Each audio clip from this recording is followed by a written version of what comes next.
कार्यक्रम संग्रहित असल्याने ध्वनिचित्रमुद्रण सदोष असण्याची शक्यता आहे.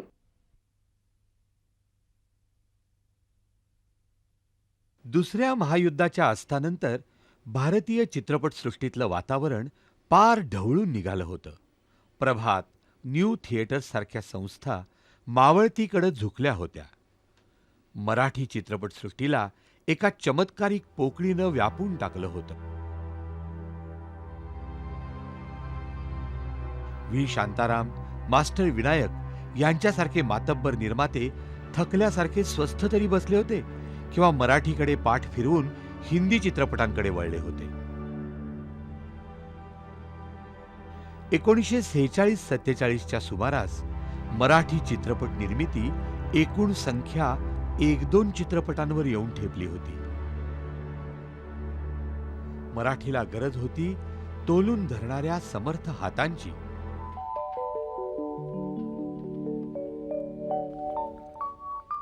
ते हात होते राजा परांजपे यांचे.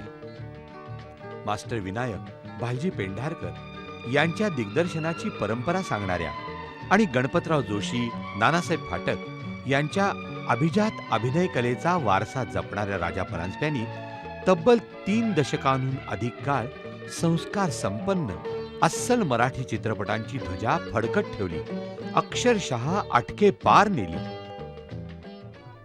राजाभाऊंचा जन्म मिरजेचा. वडील बांधकाम करण्याच्या व्यवसायातले, पण राजाभाऊंना वेड होतं ते ऑर्गन वाजवण्याचं. ऑर्गनवर मुलायमपणे फिरणारी त्यांची कलावंत बोटं ओळंबा आणि थापी धरण्यात कशी काय रमणार?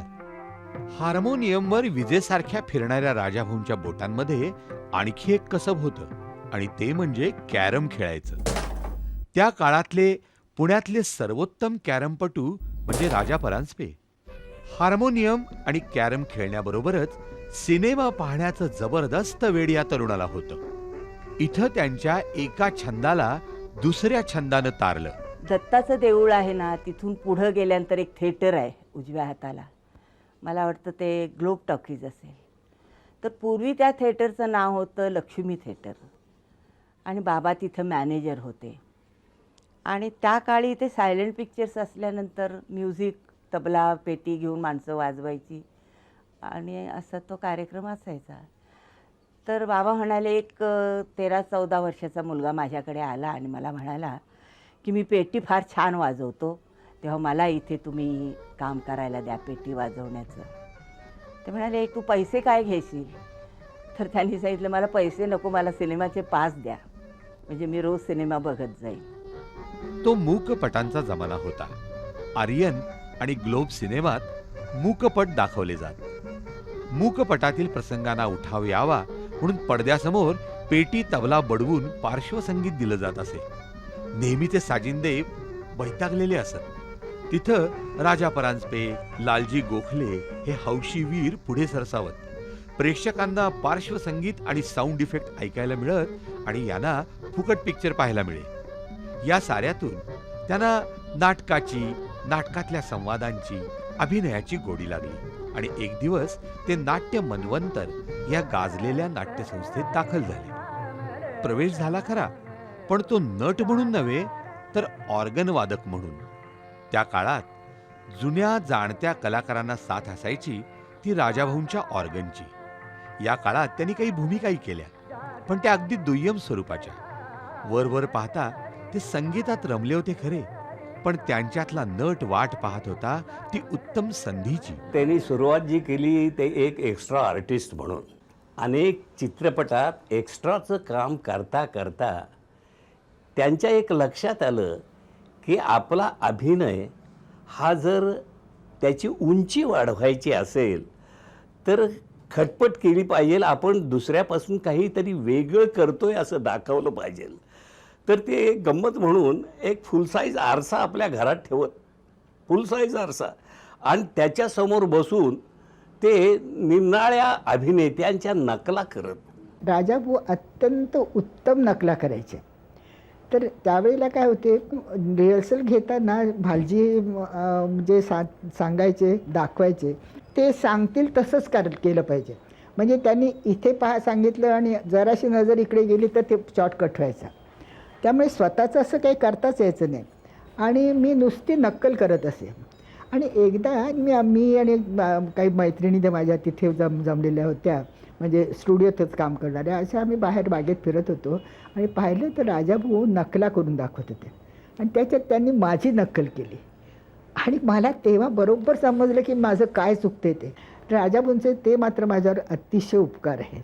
कोल्हापूरला बाबूराव पेंटर निर्मित आणि दिग्दर्शित सावकारी पाशमधील राजाभाऊंची भूमिका उत्तम झाली आणि मग त्यांना कामावर कामं मिळू लागली.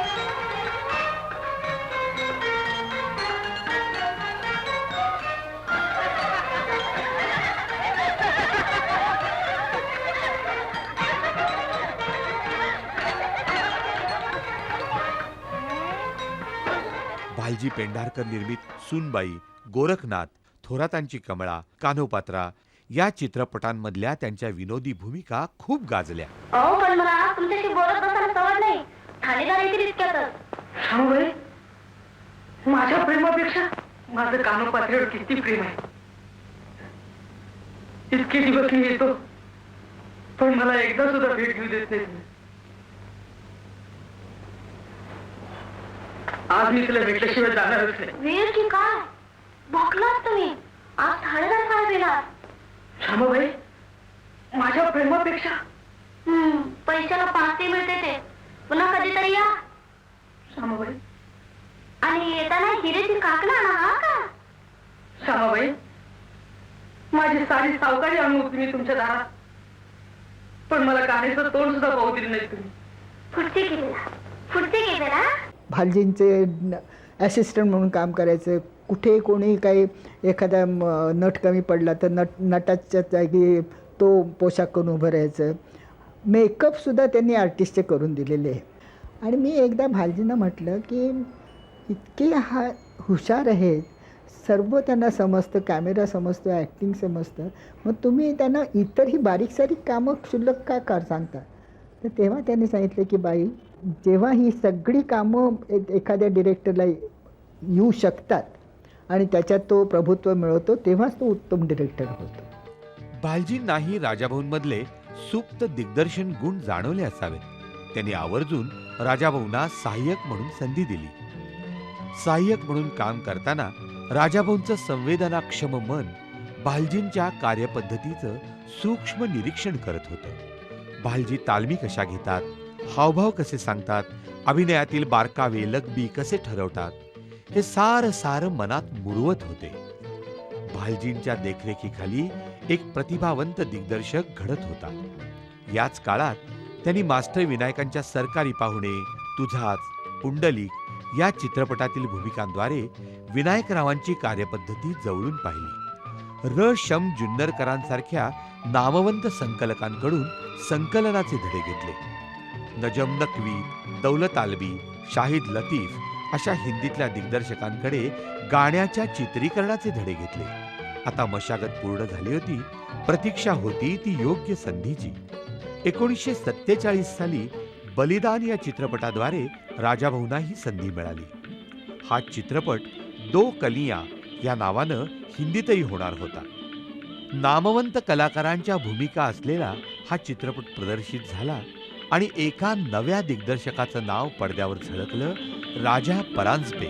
जवानी पार बार नहीं आए, जवानी पार बार नहीं आए, बार बार नहीं आए, आज बार बार नहीं आए, जवानी पार बार नहीं आए, जवानी पार बार नहीं आए. खाले पीले मौज उड़ाले, खाले पीले मौज उड़ाले, बीच उमर आ जाए, जवानी पार बार नहीं आए, जवानी. काही वर्षांनी जेव्हा आमचा जयप्रभा स्टुडिओ जळला, त्याच्यानंतर काही कोल्हापूरच्याच मंडळींनी पुण्यात जाऊन चित्रपट करायचं ठरवलं. त्या चित्रपटाचे निर्माते होते वामनराव कुलकर्णी आणि विष्णुपंत चव्हाण.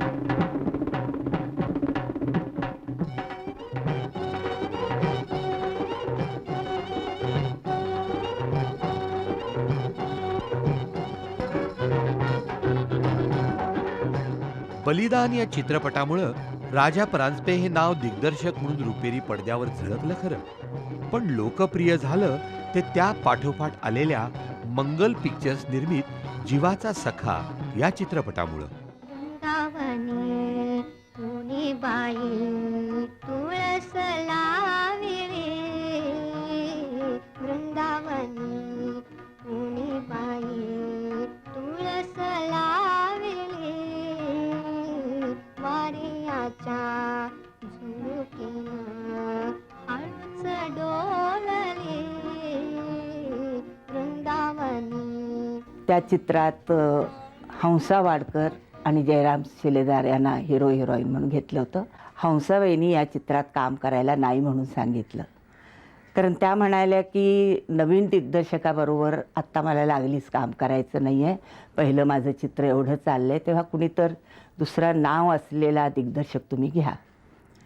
तेव्हा अण्णा माडगुळकर, सुधीर फडके आणि वामनराव कुलकर्णी, विष्णू पंचावणी ह्यांनी सगळ्यांनी मिळून निर्णय घेतला की हंसाबाईंनाच त्यांनी बदललं.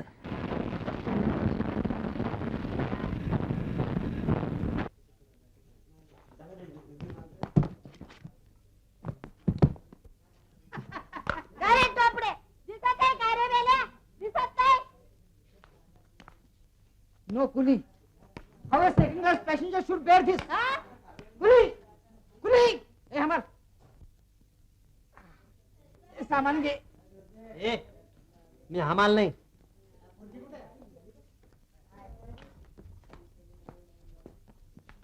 None to receive also. लई लागलं म्हणता वय. Get out. घ्या तक्रार.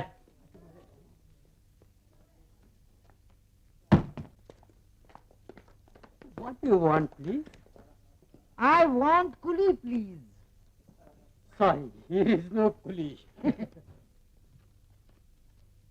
आपणच बापूसाहेब का? होय साहेब. तू काका साहेबांच्याकडे आलास का? हो. हो तर सामान उचल की. Ticket, please. येस. अरे काही करतो है धक्को लाग्य. आणि कुणी आलं नाही का न्यायला? आणखीन कोण कशाला? मी आहे की का खांद्यावर न्यायचंय तुम्हाला? नॉनसेन्स. साहेब तुम्ही पुण्याहून आलात नाही का? येस. मग जरा मराठीत बोला की. या चित्रपटाच्या निमित्तानं राजाभाऊंना 2 जिवलग भेटले, ग दी माडगुळकर आणि सुधीर फडके. 30 आठवडेपर्यंत ते तिन्ही शो फुल असं तो चित्रपट तिथं चालला. जीवाचा सखा या चित्रपटाच्या यशानं प्रोत्साहित होऊन माणिक स्टुडिओच्या नव्या चित्रपटाच्या निमित्तानं या त्रयीनं जणू पुढचं पाऊल टाकलं. पु ल, गदिमा, विवेक अभ्यंकर, हंसा वाडकर यांच्या एक से एक भूमिका आणि जाळीबंदी पिकली करवंद यासारख्या लावण्या या साऱ्याबरोबरच एका प्रतिभाशाली अभिनेत्याचा रसिकांना जणू नव्यानं परिचय झाला. तो कृष्णा महार हा तमाशाच्या थिएटरची चौकशी करत कुठल्या बाजूला असताच करता करता परळच्या एका भागात गेला. आणखीन तिथं आता म्हणा कुठं विचारावं, तिथं एक हॉटेल जरा दिसलं, पण ज्याचं नाव होतं हॉटेलचं मामा चिपटूणकर यांचे स्वच्छ उपाहारगृह.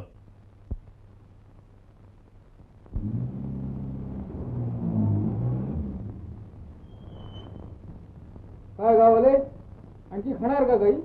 नको नको मामा पुढे झाल्या बस एवढे.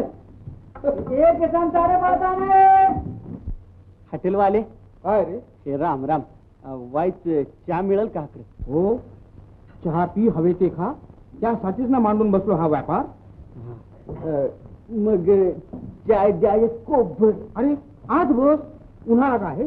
म्हार हाय मी. म्हार का आहे? मग आधी आत ये. हो आधी आत ये. बसतेच व्हायचे काहीतरी. अरे सकाळ माहिती काय पाहिजे बघ. काय पाहिजे? एक कप चहा पाहिजे. बिडी ओढा घेऊ गावाले. पेटली का? मामा 50 कप चहा पाठवा थिएटरात. कोणत्या थिएटरात? सिनेमाच्या की तमाशाच्या? तमाशाच्या. रे सकाराम एक दूध कमी 50 कप चहा पाठवते तमाशाच्या थिएटरात. तमाशाचं थिएटर? होय. कांच्या अंगाला आलं बरं. ते काय समोरच्या गल्ली?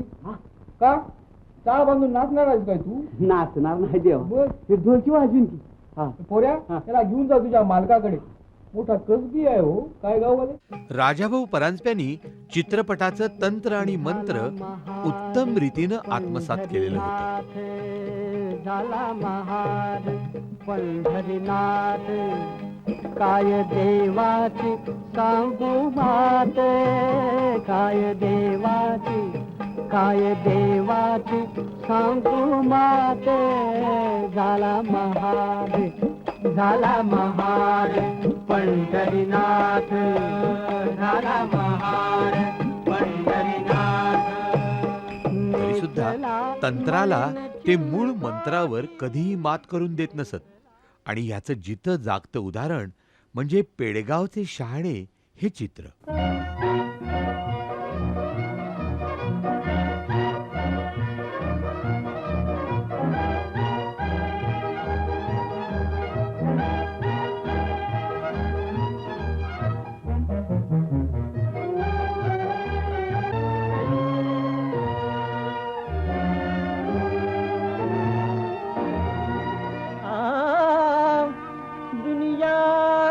वेड्यांचा बाजार,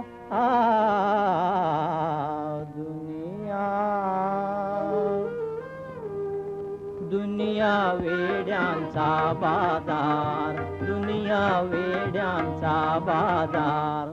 झांजिबार झांजिबार झांजिबार झांजिबार झांजिबार झांजिबार झांजिबार झांजिबार झांजिबार.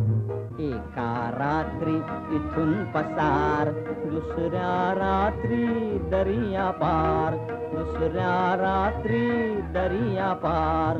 गेला दरिया पार घरधनी, गेला दरिया पार.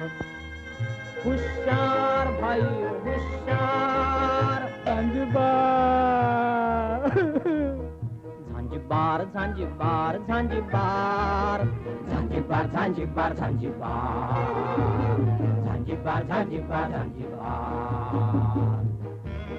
पेडगावचे शहाणे हा चित्रपट अत्यंत यशस्वी ठरला आणि मराठी चित्ररसिकांची खात्री पटली की अभिनयात गणपतराव जोशी आणि नानासाहेब फाटकांची परंपरा सांगणारा आणि दिग्दर्शनात मास्टर विनायकांचा वारसा चालवणारा एक थोर कलावंत दिग्दर्शक आता इये मराठीची ये नगरी अवतरलाय. पेडगाव शहाणेमध्ये सीन तो पहिलाच होता की राजाभाऊ कात्री ऑपरेशन करतायत आणि ती हातातली कात्री खाली पडते आणि त्यात त्यांची प्रेयसी दगावते. तिथपासून त्यांना ते वेडाचे झटके येतात अशी त्यातली मध्यवर्ती कल्पना होती.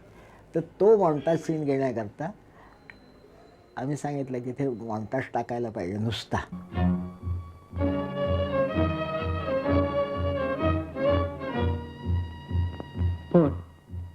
पण का कुणास ठाऊक एकाकी त्यांच्या मनात विचार आला, ऑपरेशन अयशस्वी झालं आणि ती मेली तर.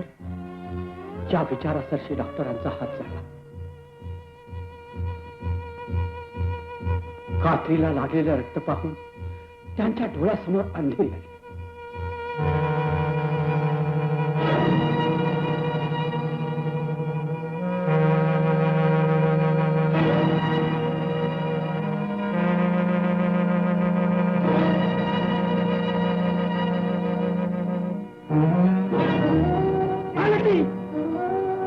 तर हे घेताना आम्ही अनेक प्रयोग केले आणि हे इतके उत्तम होते की पुढे राजाभाऊंनी जेव्हा पेडगावच्या शाळेचं चाचा चौधरी हिंदी करदारमध्ये काढला तर तिथे सुद्धा त्यांनी हे शॉर्ट्स घेण्याचा प्रयत्न केला नाही.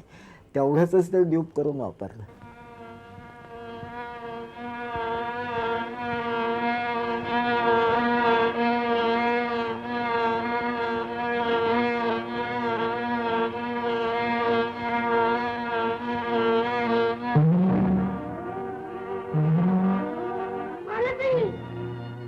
पेडगावचे शहाणेतल्या काका शहाण्यांनी निर्माते A.R. कारदार यांच्या चित्रपटात चाचा चौधरी हा हिंदी अवतार धारण केला.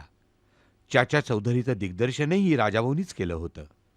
चाचा चौधरीनं हिंदी आणि आंग्ल भाषिक समीक्षकांनाही स्तिमित केलं. राजा परांजपे म्हटलं की आपल्या कुणाही व्यक्तीच्या मनात, आपल्याला मनात एक विशिष्ट चैतन्य निर्माण होतं. कारण राजाभाऊंच्या स्वभावामध्ये आपल्याच मित्रांपैकी पु ल देशपांडेंच्या मध्ये जी एक गोष्ट आहे ते त्यांच्या मनामध्ये एक अशी छान एक मिस्चिफ म्हणजे खट्याळकी जी असते ती अशी अस्त्रासारखी त्यांच्या मनात असायची. काल तुला पाहिली आज मनी राहिली, काल तुला पाहिली आज मनी राहिली, तुझी न माझी व्हावी बळत व्हावी बळत व्हावी बळत पट पट पट पट पट पट पट पट पटट पट आज काय नाही कामात उरट. आता राजाभाऊ शूटिंगच्या आधी काय तयारी करत होते, दुसऱ्या दिवशी शूटिंग असेल तर ते त्यातले सीन काढायचे त्यांना जे दुसऱ्या दिवशी घ्यायचे असतील ते, आणि प्रत्येक पात्राचे जे डायलॉग आहेत ना ते म्हणत असत. ते वेगवेगळे असे 5-6 पद्धतीनं म्हणून बघायचे आणि नंतर त्या स्क्रिप्टवर खुणा करत असत की हा शॉर्ट क्लोजमध्ये घ्यायचा, हा लॉंगमध्ये घ्यायचा, हा 75नी घ्यायचा का 50 लेन्सनी घ्यायचा, असे त्याचे मार्किंग करून, आणि ते व्हायला किती वेळ लागला तर ते केल्याशिवाय ते झोपत नसत. राजाभाऊंना पत्ते खेळायचा खूप नाद होता, हे सगळ्यांना माहीतच आहे. प्रवासात ते पत्ते खेळण्यात रंगून जात असत. एखाद्या अट्टल पत्तेबाजानं एका पाठोपाठ एक हुकुमाच्या पानांची उतारी करावी, तसं पेडगावचे शहाणेच्या पाठोपाठ लाखाची गोष्ट अवतरली.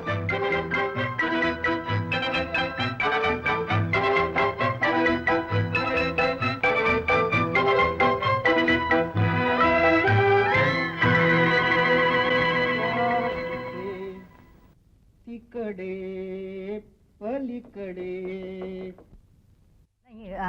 मी पहिल्यांदाच त्यांच्या घरी आलेली असते आणि मला चहा द्यायचा असतो, आणि त्याच्यातूनच त्यांना ती राजाभाऊंना कल्पना सुटली की ते कप तो कान फुटका आहे, त्याला कान नाही, आणि असंच ते करता करता त्यांनी ते केला. तो सीन अगदी 2 डायलॉग होते त्याच्यात करे, पण राजाभाऊंनीच ते स्वतः म्हणजे करायला सुरुवात केली. आणि तो करत असताना मला इतकं हसू येत होतं की मला ते हसू आवरतच नव्हतं. जरा बशी आणि त्याची बशी राहिली.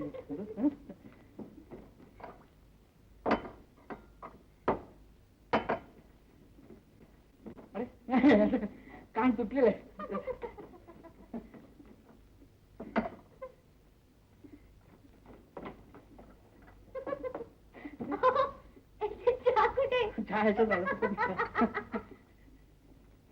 काय गोंधळ आहे त्याला, काय मला चहा करायची सवय नाही ना.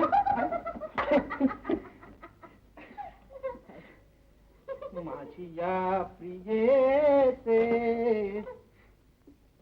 झोपडे. हा कप तुझा नाही, बशी घ्या ना. मला काय कान फुटका असला तरी चालतो.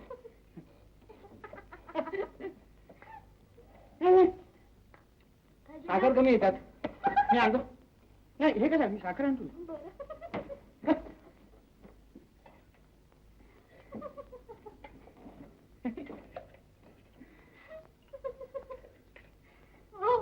पण साखर कुठे, चहाची पावडर आहे की? नाही मी तो मला स्ट्रॉंग चहा आवडतो फार. हा तुम्ही घ्या. नाही कान फुटका तरी वेलबुट्टी आहे त्याला बघा. हा नाही घ्या.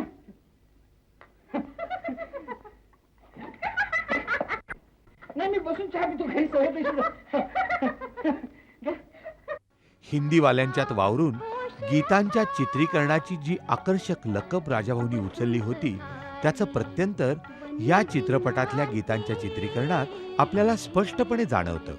वसंत खाली बनी दिनांती एकच पुष्टे तुझे कांती.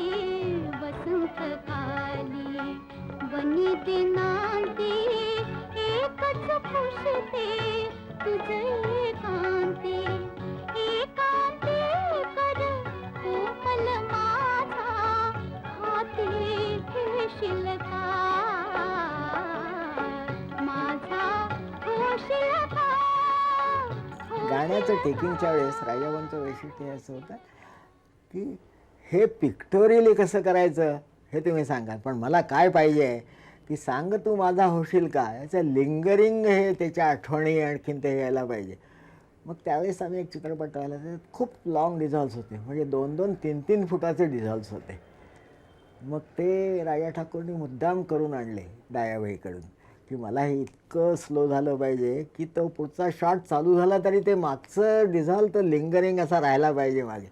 कारण ते सांग तू माझा होशील का या गाण्यामध्ये विशिष्ट पहिल्यांदा आम्ही उपयोगात त्या तिथे पलीकडे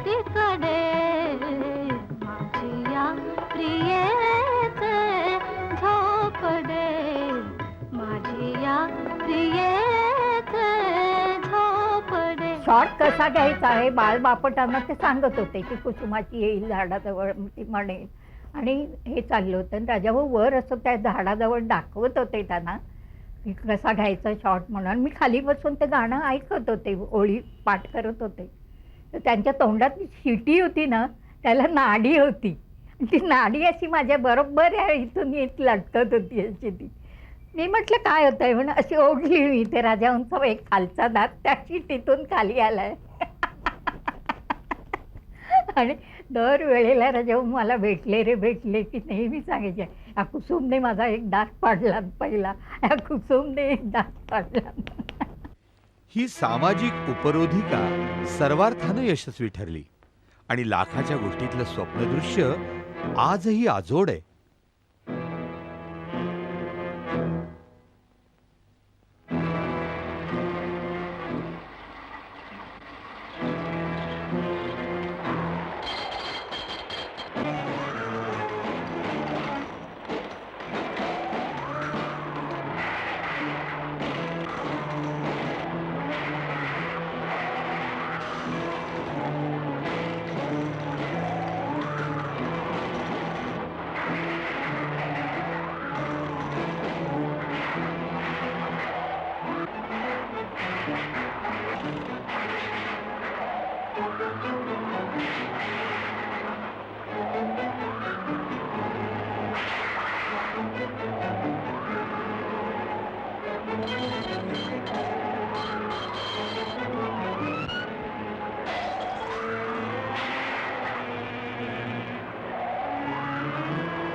त्यांनी अगदी प्रत्येक सीन असं घटवून घेणे म्हणा, डायलॉग आधी शिकवणे, हे करणे, हे सगळं केलं. पण नंतरच्या गंगेत घोडं आलं या पिक्चरच्या वेळेस राजाभाऊंनी चक्क स्क्रिप्ट आमच्या हातात द्यायचे, म्हणायचं सीन वाचा, बोलून दाखवा आणि तुम्हीच करायचा तो. असं ते अगदी चक्क मला आणि गोसावीला सांगायचे की तुम्ही दोघांनी तो करायचा सीन. काही कमी जास्त झालं, चुकलं तर मी तुम्हाला मार्गदर्शन करीन, पण आता तुम्हाला हे आलं पाहिजे. पहिला शॉट माझा आंधळा मागतो एक डोळा या चित्रपटातला, आणि दारूच्या व्यसनासाठी माणूस कुठल्या पराकुटीला जातो हे त्यांना दाखवायचं होतं. आणि माझी पत्नी ती आपल्या मुलाला पाजत असते आणि मी तिकडनं येतो आणि म्हणतो मला पैसे पाहिजेत, पैसे आण. ती म्हणते माझ्याकडे पैसा नाही. आणि मी मुलाला ते खसकवून त्या पिणाऱ्या माझ्या स्वतःच्या मुलाला मी पदराखालून ओढून घेतो आणि हसत म्हणतो की सांग पैसे देतेस की नाही. असा तो शॉट होता, एक शॉट घ्यायचा होता. म्हटलं राजाभाऊ कसं करू. म्हटलं एक लक्षात घे, कंसानं देवकीच्या मुलाला जसं धरलं असेल तसं तू धर. आणि तो शॉट घेतल्यानंतर मी घेताना ओढताना त्या मुलाला ओढताना थोडंसं अर्थात नाजूक मूल होतं ते, मी जसं नाजूकपणे घेतलं आणि हातात दोन्ही हातात धरलं. राजाभाऊ चिडले माझ्यावरती, म्हटले नाही असं नको आहे रमेश, मला तो कंस पाहिजे, कंस आण तुझ्या अंगामध्ये, आणि तर मला हा शॉट उपयोगी पडेल. आणि त्यांनी जे करून दाखवलं, अरे मीच काय, पण तिथं सगळे असलेल्या सगळ्या लोकांना वाटलं की आता राजाभाऊ खरोखर ह्या मुलाला आपटतात की काय. एवढं भांडार होतं हो त्यांच्याकडे. जसा कलावंत समोर दिसेल, जितकी कपॅसिटी त्या कलावंताची असेल, तितकं राजाभाऊ त्याला देत असत. या वेळेपर्यंत राजाभाऊ, गदिमा आणि बाबूजी तथा सुधीर फडके यांचा एक प्रकारचा दबदबा मराठी चित्रपटसृष्टीत निर्माण झाला होता. गदिमा राजाभाऊ यांच्या पावलावर पाऊल टाकून ग रा कामत, राजा ठाकूर, कॅमेरामन बाळ बापट आणि बाळ चितळे या त्यावेळच्या ज्युनियर्सनी नवचित्र या संस्थेची स्थापना केली आणि लवकरच एक अनोखा हृदयस्पर्शी चित्रपट रसिकांना सादर केला, ऊन पाऊस. एकदा अचानक राजाभाऊंचा मला फोन आला की सुमतीबाई, माझ्याकडे एक अत्यंत उत्तम स्क्रिप्ट आलेलं आहे, अण्णांचं आहे, माडगुळकरांचं, आणि माझी इच्छा आहे की त्यात तुम्ही काम करावं. आणि मग अण्णांनी ते स्क्रिप्ट वाचून दाखवलं, सगळं स्क्रिप्ट ऐकलं आणि म्हटलं, राजाभाऊ, अण्णा, तुमचं स्क्रिप्ट अप्रतिम आहे, पण मला नाही वाटत मी हे काम करू शकेन, कारण मी त्यावेळेला फक्त 30 वर्षाची होते. डोक्याला बांधा की काहीतरी, थंडी कोण पडले. अगं काय होते मला, सर्दी, खोकला. तोच व्हायला नको आहे. घोंगडीला जोडून देऊ का काहीतरी? काय जोडणार आहे? पातळाची चौघडी. एका वृद्ध जोडप्याची व्यथा या चित्रपटात मांडली गेली होती. राजा म्हटलं, तुमचं ह्या म्हाताऱ्या वयात नुसते पांढऱ्या मिशा, बाकी तुमचा चेहरा इतका तुकतुकीत आहे की त्याला काही सुद्धा करायला नको. आणि ते आम्ही विदाऊट मेकअप राजाभाऊंना त्याच्यात घेतलेलं आहे.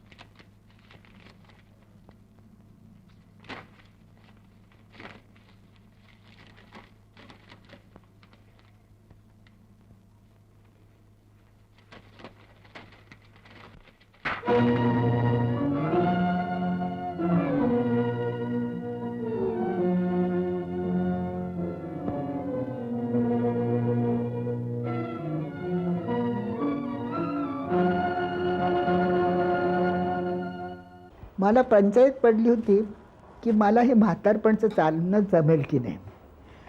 तर राजाभाऊ म्हणाले, काळजी करू नका, अगदी तुम्हाला उत्तम जमेल. तर त्यांनी पहिलाच सीन, राजाभाऊंची हुशारी पहा, त्यांनी पहिलाच सीन असा घेतला की ही म्हातारी भाजी तोडायला, काहीतरी हरभऱ्याची भाजी तिच्या नवऱ्याला आवडते खूप म्हणून जंगलात गेलेली असते आणि पायात खूप काटे बोचलेले असतात. राजाभाऊ म्हणाले, आता ते कायम तुमच्या पायात काटा बोचलेला आहे, लक्षात ठेवायचं. आणि माझी ती चाल बरोबर जमून गेली. अशा तऱ्हेची निर्मिती हे त्या काळात एक धाडसच होतं आणि झालंही तसंच. आर्थिकदृष्ट्या हा चित्रपट अयशस्वी ठरला, पण राजाभाऊ आणि सुमती गुप्ते यांच्या अभिजात अभिनयानं अजरामर ठरला. हॅलो, हां हां, मी बापू मास्तर बोलतोय. हां, सोलापूर. हॅलो, मी बाबी बोलते. मोठे आजोबांचा फोन. बाबी, कसं बोलायचं की ह्यात? अगं असं. अहो, कोण आहे? अगं हळूहळू. मी आहे बापू मास्तर. कोण बोलते? मी काशी बोलते. काशी?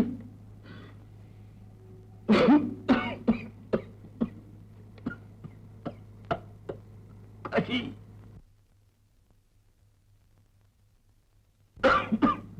काशी ग, तू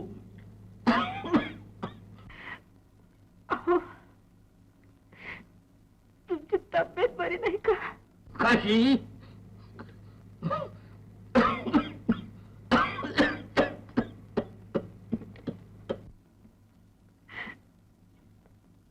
औषध घेताना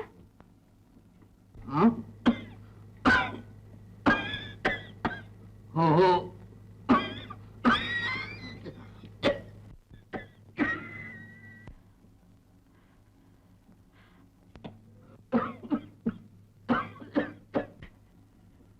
बाबे, असं काय ग? काय ऐकूच येत नाही, नुसते खोकतायत.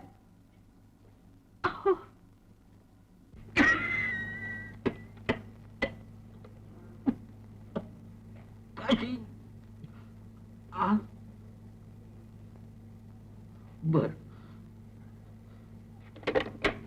राजाभाऊंच्या गुणवत्तेने प्रभावित होऊन मद्रासचे प्रख्यात चित्रपट निर्माते AVM चेट्टीयार यांनी त्यांना मद्रासला येण्याचं निमंत्रण दिलं. राजाभाऊ सन्मानाने मद्रासला गेले आणि त्यांनी AVM करता बाप बेटे हा चित्रपट दिग्दर्शित केला. अभिनेता रमेश देव या चित्रपटाद्वारे हिंदीत प्रवेश करता झाला. Rajabhau as a director, as an artist हे किती मोठे आहे ते सगळ्यांना माहिती आहे, पण ॲज अ माणूस कसा आहे हे तुम्हाला मी आज सांगतो. राजाभाऊ मला मद्रासला गेले. राजाभाऊंची एक दिवशी तार आली की start immediately, good role in Madras picture, but come by first class only. मला काही कळलं नाही आणि दुर्दैवाची गोष्ट अशी की माझ्याकडे पैसे नव्हते. मी एक आयडिया केली की मी गुंडकलपर्यंत थर्ड क्लासचा प्रवास केला. गुंडकलला बाहेर जाऊन झटक्यात की नाही तिकीट काढून मी आलो आणि फर्स्ट क्लासच्या डब्यात बसलो. मद्रासला गाडी आली आणि मग मी राजाभाऊंना विचारलं की अर्थात मला त्या पिक्चरमध्ये काम मिळालं, बाप बेटे ह्या चित्रपटाचं नाव, पहिलं मला हिंदी मद्रासमध्ये मिळालेलं काम. आणि मी म्हणालो की राजाभाऊ तुम्ही मला हे असं का लिहिलं की कम बाय फर्स्ट क्लास ओनली. अरे ते म्हटले काय आहे की इथं तू येशील ते मला खात्री आहे की थर्ड क्लास नाही येशील, आणि त्या जर प्रोडक्शन मॅनेजरनं तुला थर्ड क्लासमधनं उतरताना पाहिलं असतं तर जाण्या येण्याचा खर्च तुला त्याने नेहमी थर्ड क्लासचा दिला असता. तर माझा मराठी कलावंत हा थर्ड क्लासनं आलेला मला आवडणार नाही, तो फर्स्ट क्लासनंच यायला पाहिजे. म्हणजे आपल्या शिष्याची आण अब्रू जपणारा हा की नाही गुरु होता. बाबूराव पेंढारकर, अशोक कुमार, श्यामा यासारखे नामवंत कलाकार या चित्रपटात होते. पटकथा खुद्द गदिमांची होती. तरी सुद्धा बॉक्स ऑफिसवर हा चित्रपट यशस्वी झाला नाही. क्षणिक निराशा झटकून राजाभाऊ पुन्हा कामाला लागले आणि आपल्या श्रीपाद चित्र या संस्थेच्या वतीनं महाराष्ट्राच्या या त्रिमूर्तीनं आणखी एक अजरामर चित्रपट दिला, जगाच्या पाठीवर.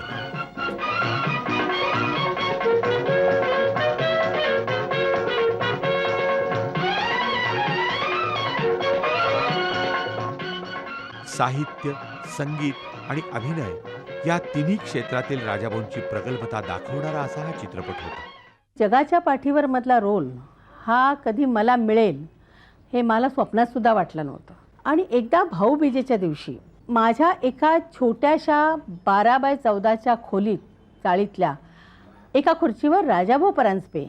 तर नाही, मी आता तुझ्याकडे आलो आहे ते एवढ्यासाठी की तुला जगाच्या पाठीवरमध्ये आंधळीची भूमिका करशील का. आणि मला असं वाटलं आंधळा मागतो एक डोळा आणि देव देतो 2 डोळे. आणि राजाभाऊनी मला अभिनय कसा करायचा हे अगदी पहिल्यापासून म्हणजे श्री गणेशा सुरू केला की मी आंधळी म्हणजे मी काय करायचं. तर आपण जे डोळ्यात बघतो त्याच्याऐवजी डोळ्याच्या वर बघायचं. घराचं खळाळणं सुंदर असतं, देवळात वाजणारी सनई सुंदर असते, पानांची सळसळ सुंदर असते, वाऱ्याची लहर सुंदर असते, पहिल्या पावसानंतरचा वास सुंदर असतो, तुझ्या पेटीची स्वर सुंदर आहे, तुझे पोट सुंदर आहे, तुझा आवाज तू सुंदर आहे. आता बाबूजींची गाणी, जगाच्या पाठीवर मधली ती गाणी इतकी अप्रतिम होती. अण्णांनी लिहिलेली बाई मी विकत घेतला श्याम. मला हे सगळं असं वाटायचं की ह्या लोकांना मी बघते, हे लोक माझ्या सहवासात आहेत, हे माझं केवढं मोठं भाग्य आहे. नाही खर्चली कवडी दमडी, नाही वेचला दाम. विकत घेतला श्याम, बाई मी विकत घेतला श्याम, बाई मी विकत घेतला श्याम. एक धागा सुखाचा, 100 धागे दुखाचे, जर तारी हे वस्त्र माणसा तुझी आयुष्याचे. एक धागा सुखाचा, भोगाचा शतकमलाची उपभोगाच्या शतकमलाची कंठी घातली माला कंठी घातली माला थकले रे नंदलाला थकले रे नंदलाला थकले रे नंदलाला. वय माझं किती असेल, 18-19 वर्षाचं वय. तर नटायची, सुंदर दिसायची हौस तर त्या वयात असतेच. आणि मी तर मला म्हणाले केस बीस विंचून आंबाडा घातला आणि एक घाण्याडा फाटका परकर फुलका मला दिला होता, तो घातला आणि आरसा मागितला मेकअपमनकडे. आणि राजाभाऊ जे ओरडले, अजिबात तिला कोणी आरसा दाखवायचा नाही की तिला केसाला कंगवा लावायला द्यायचा नाही. आणि येऊन त्यांनी माझे केस असे म्हणजे पिंजारले, त्याला तेल नाही पाणी नाही असं. नुसता चेहरा सुंदर दिसण्यापेक्षा चेहऱ्यावरील अभिनयानं प्रेक्षकांचं लक्ष वेधलं पाहिजे असा राजाभाऊंचा आग्रह असायचा. आणि तो त्यांनी या चित्रपटातील सहज सुंदर अभिनयानं सिद्ध करून दाखवला. उद्धवा अजब तुझे सरकार, उद्धवा अजब तुझे सरकार, उद्धवा अजब तुझे सरकार. लहरी राजा प्रजा आंधळी अधांतरी दरबार, अजब तुझे सरकार, उद्धवा अजब तुझे सरकार. हे म्हणजे अक्षरशः लहान मुलाला चालायला शिकवतो तसं त्यांनी मला शिकवलं. आणि आज जी काही मी आहे, मी आजही तुम्ही माझं हे शूटिंग घ्यायला आलात, ह्याचं सगळं श्रेय मी राजाभाऊ परांजपेंना देईन. कसली वेळ घंटा जेवणाची, घ्या ते थाळी भांड.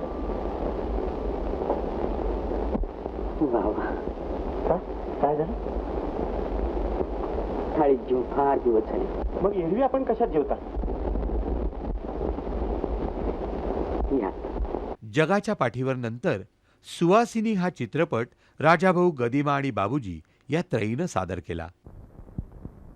मारतण बुवा, झाल्या गोष्टीला इलाज नाही. अशा वेळी विवेकाचा आसरा करायचा असतो माणसानं. आभाळ फाटल्यासारखा प्रसंग हा. यावेळी कुणाचं सांत्वन कुणी करायचं? सांप्रत तुम्ही असेच परत जा. काळासारखा दुसरा धन्वंतरी नाही. थोडासा विसर पडला म्हणजे येईल टाळ्यावर. मग तुम्ही तिथे येऊन राहा, तिला गाणं शिकवा. या कलेत तरी ती मोठी होईल. झाड जळलं म्हणून वेली नाही जळू नये. आलो बेटा. नितांत सुंदर संगीतानं नटलेला हा चित्रपट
चित्रपटाच्या वेळी मला अण्णांनी जी कथा ऐकवली होती, इतकं सुंदर कथा ती ऐकल्यानंतर मला असं वाटलं खरोखर मी इतकी भाग्यवान आहे की मला या त्रयीबरोबर काम करण्याची पुन्हा एकदा संधी मिळाली. आणि ती आणखीन चांगली संधी आहे. बाबूजींची गाणी, शास्त्रीय संगीताचा बेस असलेली ती गाणी लिप मोमेंट करणं म्हणजे सुद्धा एक फार मोठं कठीण काम होतं. त्यातल्या ताना, आशाबाईंनी ज्या ताना घेतल्यात त्याच्यामध्ये, का मी म्हटलं ही बाई म्हणजे ग्रेट. आणि तो आवाज मला मिळतोय, ती गाणी मी पडद्यावर गाणार आहे आणि मला राजाभाऊ शिकवत आहेत. ह्या ताना तुझ्या गळ्यातून येतात असं मला वाटलं पाहिजे, नाही लोकांनाही वाटलं पाहिजे. मी बसले त्याच्यासमोर, किती वेळा गाणी ऐकून ते आम्ही ताना पाठ केल्या अक्षरशः. आणि त्याची दाद मला मिळाली. ती सुहासिनीचं प्रीमियर होतं पुण्यात. माझ्या बाजूला चंद्रकांत गोखले, म्हणजे मी माझ्या वडिलांचं काम केलं, त्यांनाही संगीताची खूप चांगली जाण आहे. त्याच्या शेजारी भीमसेन जोशी बसले होते आणि मला सुरू झाला चित्रपट. आणि त्या गाण्यावर जेव्हा त्या ताना घ्यायला लागले तेव्हा अंधारातसुद्धा मला ऐकू आलं की भीमसेनजींनी चंद्रकांतजींना विचारलं की ही मुलगी गाणं शिकलेली आहे.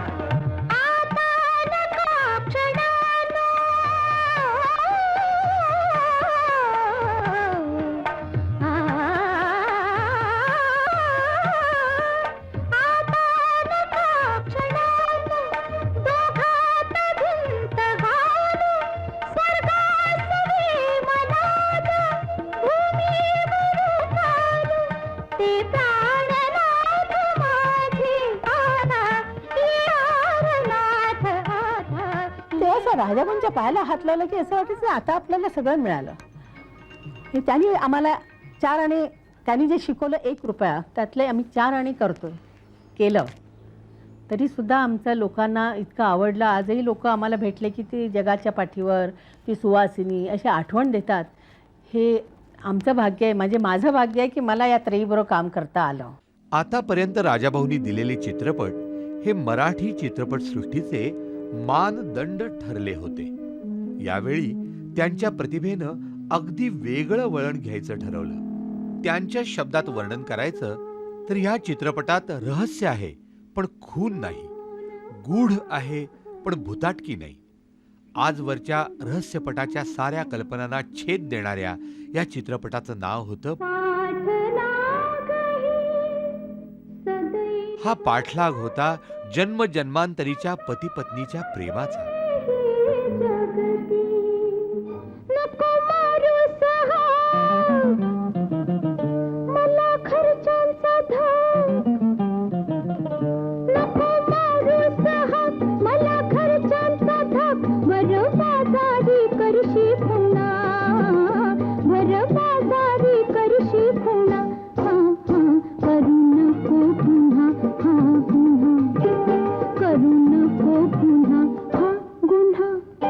त्याच्यात काही प्रसंग तर असे होते की तो दरोडेखोर जो असतो तो घोड्यावरून घेऊन तिला, म्हणजे जी दरोडेखोर बाई निशा जी दाखवलेली आहे तिला तो घेऊन पळून जातो असं दाखवलेलं. बसल्याबरोबर त्या घोड्याने अशी जी वरती अशी टाच मारली आणि त्याच्यामुळे मला काही कल्पना नसताना तोल गेला माझा.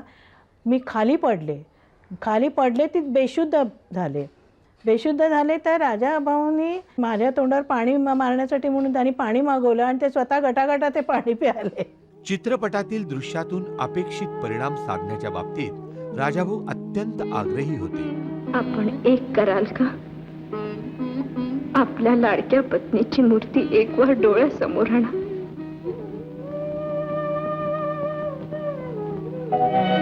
आपली लाडकी पत्नी आशा, तिला आपण कधी आशू, आसावरी अशा देखील हाका मारित होता.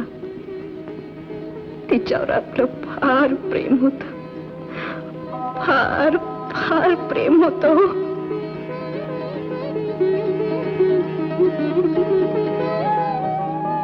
त्याच्यात आणखीन एक असा प्रसंग होता की कोर्टामध्ये तिची साक्ष चाललेली असते आणि तो जो प्रसंग होता तो शेवटचा अगदी ज्या वेळेला टिपेला जाऊन तो एक प्रश्न विचारतो आणि त्यावेळेला ती एकदम जी तिला ते सहन होत नाही त्यावेळेला मात्र ती भयंकर चिडते आणि त्याच्यानंतर मग त्याच्यातून ती रडायला लागते वगैरे.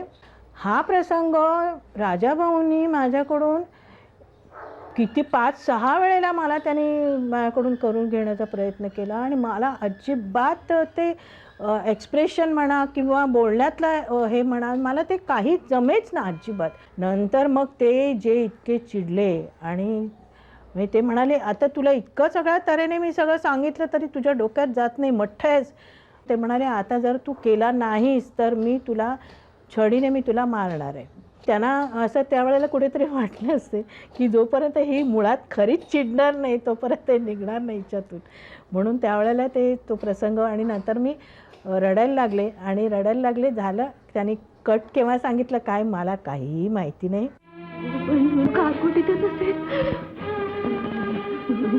मी त्याला पकडून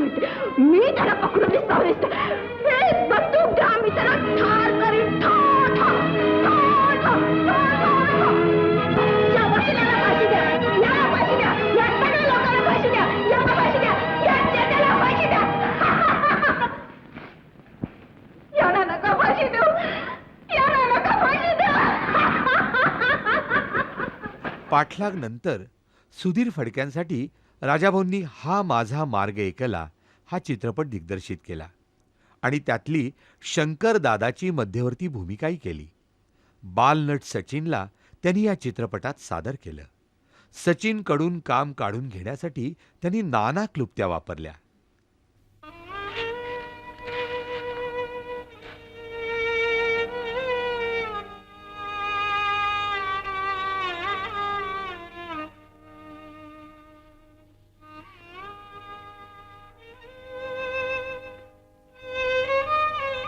ए पोरा,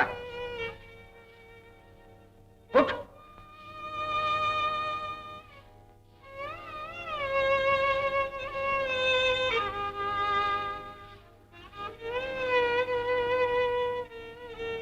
इकडे.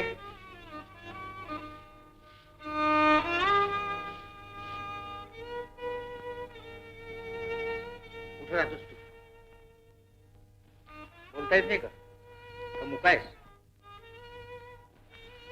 बोल, इथं काय आलास? जायला जागा नाही म्हणून. मग तसं सांगितलं का नाहीस मला? किती दिवस उपाशी आहेस? 2 दिवस.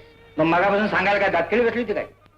हे बघ, ते समोर एरंडीचं हॉटेल आहे ना, तिथं म्हणा 1 कप चहा, 1 कप दूध आणि 2 ब्रूम नसका लवकर पाठवायला सांगितलं म्हणा. पण शंकरने सांगितलं म्हणून सांग. स्वतः दिग्दर्शित केलेल्या चित्रपटांबरोबरच इतर अनेक चित्रपटातून त्यांनी भूमिका केल्या.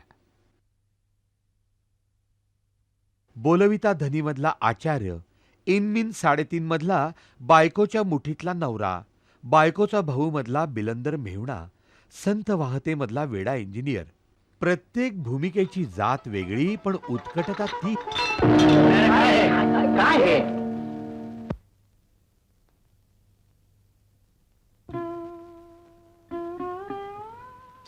असू दे, राहू दे. काय हो, इतक्या उतार वयाचा शिपाई कसा काय राहू दिला शाळेत? प्रामाणिक आणि फार प्रेमळ आहे विचारा. असेल, पण सरकारी नियमाप्रमाणे 55 वर्षाची वयोमर्यादा आहे आणि हा तर 70च्या घरात आलेला दिसतोय. आम्ही याच्या गुणाकडे पाहतो, वयाकडे लक्ष गेलं नाही आमचं. हे बघा, मग त्याला काहीतरी मानधन द्या, पाहिजे तर घरी कामाला ठेवा. पण ही एक संस्था आहे आणि संस्थेला नियमाचं बंधन आवश्यक असतं असं मी मानतो. ठीक आहे, पुढील महिन्यापासून दुसरा एखादा तरुण शिपाई ठेवू.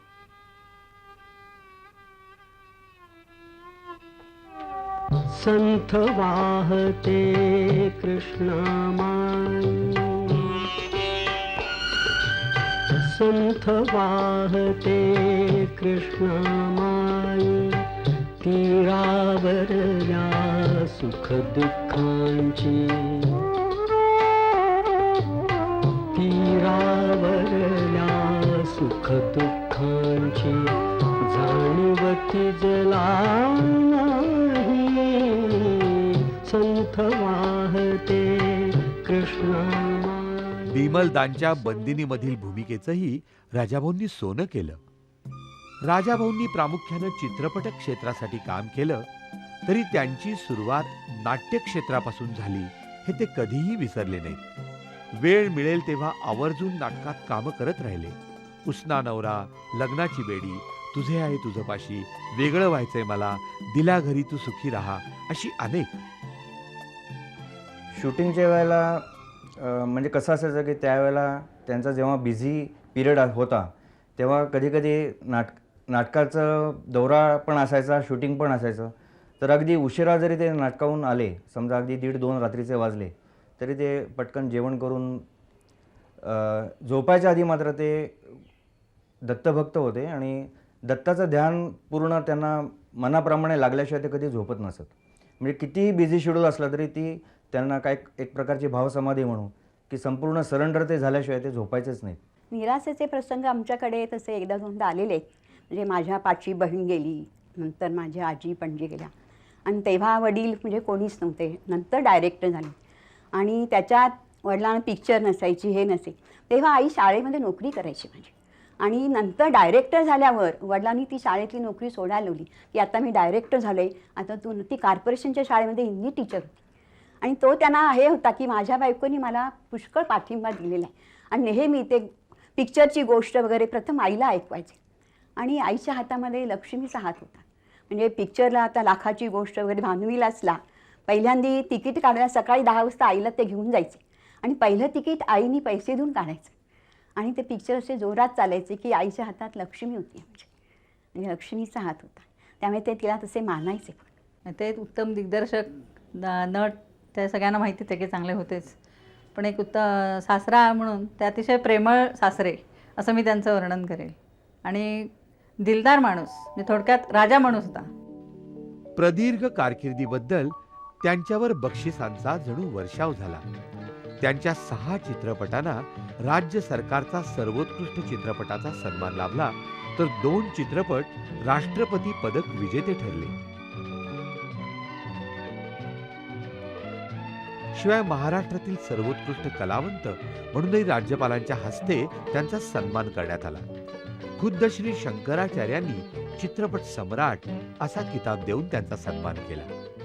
आणि नंतर राजाभाऊ तसे मला वाटतं एकटे पडले चित्रपट वगैरे कमी झाल्यानंतर आणि एकटेपणाचा त्यांना शेवटी खूप त्रास झाला.